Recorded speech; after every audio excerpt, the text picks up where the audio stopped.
ഡൽഹിയിൽ തീപിടുത്തം. INA മാർക്കറ്റിൽ 30 കടകൾ കത്തിയതായി നിഗമനം. ഫയർഫോഴ്സ് എത്തിയിട്ടുണ്ട്. തീ നിയന്ത്രണ വിധേയമാക്കാൻ ശ്രമിക്കുകയാണ്. ദൃശ്യങ്ങളിലേക്ക് ആദ്യം.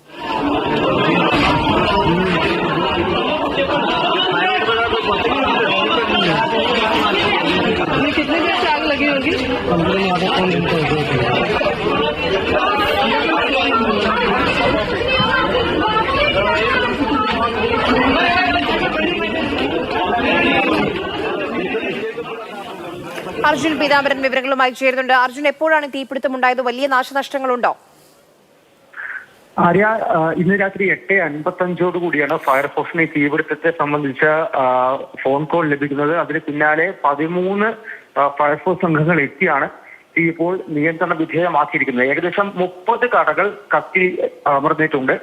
ഈ 30 കടകൾ പൂർണ്ണമായിട്ടും കത്തി എന്നാണ് നിലവിൽ ലഭിക്കുന്ന വിവരം. എന്തായാലും തീ പൂർണ്ണമായിട്ടും നിയന്ത്രണ വിധേയമാക്കാൻ സാധിച്ചിരിക്കുന്നു. ഒപ്പം തന്നെ ആളപായമില്ല എന്നുള്ളതാണ് ഏറ്റവും പ്രധാനപ്പെട്ട കാര്യം. ഇക്കാര്യം ഡൽഹി മുഖ്യമന്ത്രി രേഖ ശർമ്മയും സ്ഥിരീകരിച്ചിട്ടുണ്ട്. അതായത് തീ നിയന്ത്രണം വിധേയമാക്കി എന്നുള്ള കാര്യവും ആളപായമില്ല എന്നുള്ള കാര്യം. INA ഏറ്റവും പുറകുവശത്തുള്ള കടകൾക്കാണ് 30 കടകൾക്കാണ് തീ പിടിച്ചത്. സാധാരണഗതിയിൽ മലയാളികളുടെയൊക്കെ ഒരുപാട് കടകളുള്ള ഹോട്ടലിലും അതുപോലെ തന്നെ ലഘുഭക്ഷണ കേന്ദ്രങ്ങളും ഒക്കെ മലയാളികൾ സ്വന്തമായിട്ടുള്ള ഒരു ഭാഗമാണ് ഈ INA മാർക്കറ്റ് എന്ന് പറയുന്നത്. വളരെ വലിയൊരു വ്യാപാര കേന്ദ്രം കൂടിയാണ്. പക്ഷെ അതിന്റെ ഏറ്റവും പുറകത്തെ വശത്തുള്ള തുണിക്കടകൾക്കും ജ്വല്ലറികൾക്കുമാണ്, ആഭരണ കടകൾക്കുമാണ് തീപിടുത്തം ഉണ്ടായത്. അത് ഭൂരിപക്ഷവും കശ്മീർ സ്വദേശികളുടെ ആണെന്നാണ് നിലവിൽ ലഭിക്കുന്ന വിവരം. എന്തായാലും തീ ഇപ്പോൾ പൂർണ്ണമായും അണയ്ക്കാൻ സാധിച്ചിരിക്കുന്നു. അതുപോലെ തന്നെ ആളപായവുമില്ല. പക്ഷേ 30 കടകൾ പൂർണ്ണമായിട്ടും കത്തി അമർന്നിട്ടുണ്ട് എന്നുള്ളതാണ് മറ്റൊരു വസ്തുത. അത്തരത്തിലുള്ള ചില നാശനഷ്ടങ്ങൾ ആ കടയെ സംബന്ധിച്ചും അതുപോലെ തന്നെ